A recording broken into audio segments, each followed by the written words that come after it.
Hello, Emmaus Family. It's Brian. Just wanting to give you an update on our plans for reopening. I am very excited about gathering together as a church. I'm looking forward to seeing people face to face and enjoying a time of worship together with as many folks as are able to come. With that being said, there are going to be a number of changes for our Sunday service. There's some things that we want to do to cooperate with the guidelines that we've been given as far as the reopening of churches and of the state in general. So the first thing that we're going to do in order to abide by the numbers suggestions that have been given to us is we're going to ask, if you plan to come to the service on Sunday, that you would send an email to the church office and let us know who you are and how many folks are coming, so that we can make adjustments and know kind of how many folks to expect, to know whether we need to make alternate plans or if we're going to have overflow of things of the like. The elders and deacons met last night and discussed some of the guidelines that have been given to us and how we're going to go about accommodating with those. So I wanted to share those with you in a video. We sent an email out as well outlining these plans. The first thing that we've been doing all along is we've been trying to make our Sunday experience as normal as we can with the live stream that we're going to be doing. So we plan on keeping our service basically the same. The changes are going to be significant, though, in the ways that we relate to one another and the ways that we interact, but our worship of God is not confined by those restrictions. We can worship, we can gather and praise Him as we should and as we long to do. But here are the things that are going to be a little bit different for us on Sunday mornings. And I know some of these are going to be challenging, some of them are going to be hard, but I think some of them are necessary and will be not only necessary to comply and cooperate with the laws that we've been given, but also to help care for those who might be at risk or might be vulnerable to infection. So the first thing that's going to be different is we're not going to have children's church, Sunday school, or nursery this Sunday. I know that's a hardship probably, and it might cause people to not be able to come. We hope to be able to offer those again soon, but at this point the Education Committee is not prepared to be able to accommodate for that while doing all the social distancing requirements and guidelines. We are going to ask that kids sit with their own families this week and for the foreseeable future. That's also a hardship. The Ra-Cha-Cha crowd is strong when they're together, but because of the physical distancing, we're going to need any kids that come to the service to sit with their families.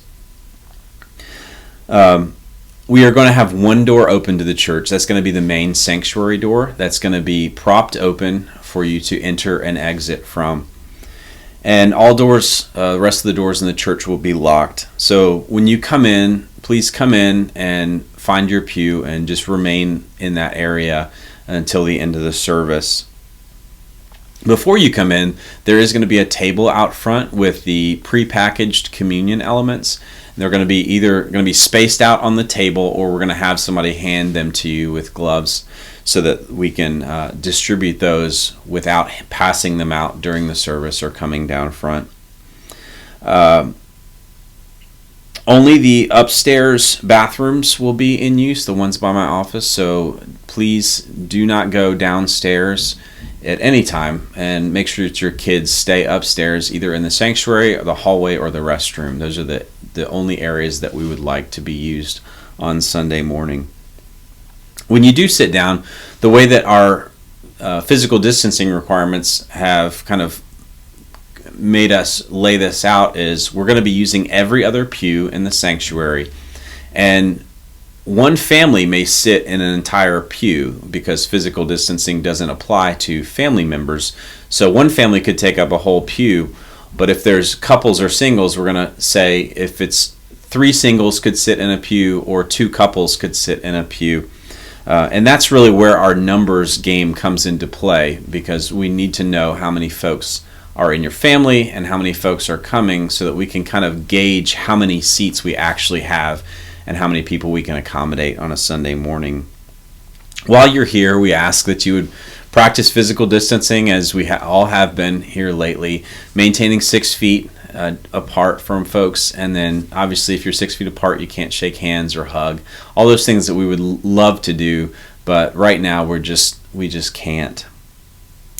Also, this is a tough one. We're going to ask that you would please wear a face mask. I know this is a controversial thing. Some people are anti-face masks and pro-face masks, but the reality is that's the recommendation that we've been given, and the research that I've read says that if you're asymptomatic but you're a carrier, the likelihood of you transmitting it to someone else is very high if you're not wearing a mask, and it's very much lower if you are wearing a mask. So you may have it and you don't know it. You may be asymptomatic, and so we just ask that you would care for everyone in the congregation and wear a face mask while at the church building.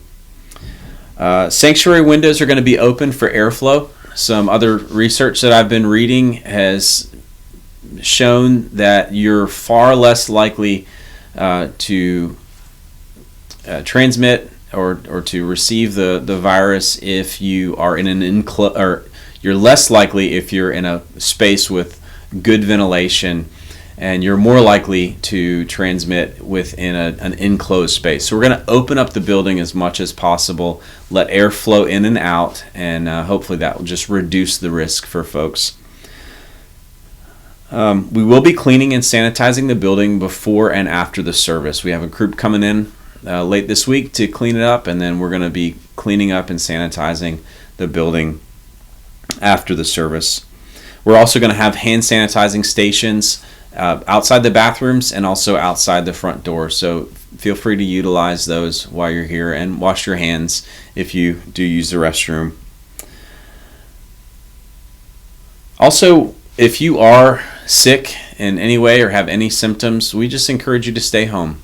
It's not a must thing that you have to get here just because we're open. If you have any symptoms, or if you're in an at-risk demographic, please feel free to stay home and continue to watch from home. If you've been watching the Facebook feed, that will be up and streaming as usual, as we have been doing. So feel free to continue to utilize that resource as well. I know it's not the same, but it is a way to still kind of stay connected. And feel free to continue to comment and let us know that you're watching. I love reading those comments after the service and seeing who's interacting and things. Those are great ways to kind of stay connected even though you can't physically be here. After the service, we're going to be releasing folks by rows. The ushers will be dismissing the congregation by rows, and we ask that when you do that you head straight outside and fellowship outdoors. That's going to be a great way to communicate and fellowship with one another. We don't want you don't have to just go out and straight get to your car and leave, but it is safer to fellowship outdoors than in an enclosed space. It's easier to maintain social distancing and all of those things. So after the service, we're just going to dismiss. You're going to go out the back door and stay as long as you want and fellowship. That's going to be a great time, I know, for a lot of us. So if you could, just make sure you remember all of those things that we said. We're going to put an email out as well. And then remember to send an email to let us know if you're coming and how many folks will be in your family. All right, looking forward to seeing you on Sunday. Have a great week.